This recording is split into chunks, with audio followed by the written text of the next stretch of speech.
মৃত্যু তোমার একদিন একদম নিস্তব্ধ করে দিবে। সেদিন দেখবে সবাই ব্যস্ত, তুমি কেবল শান্ত। সেদিনও দোকান খুলবে, সেদিনও রোদ উঠবে, সেদিনও বৃষ্টি ঝরবে, সেদিনও হাজারো মানুষের ব্যস্ততা থাকবে, শুধু তুমি বন্ধু থাকবা না, তুমি বন্ধু থাকবা না। হ্যাঁ প্রিয় ভাই আমার, এটা জরুরি বিষয়, বুঝতে শিখো।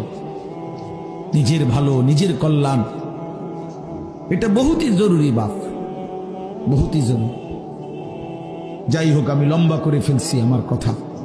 তৃতীয় কথা হলো দলালাত, কোন ব্যক্তি হকের রাস্তা, জান্নাতের রাস্তা, সঠিক রাস্তা থেকে পথ হারিয়ে ফেলা, কুফরির মধ্যে লিপ্ত হলো, শিরিকের মধ্যে লিপ্ত হলো,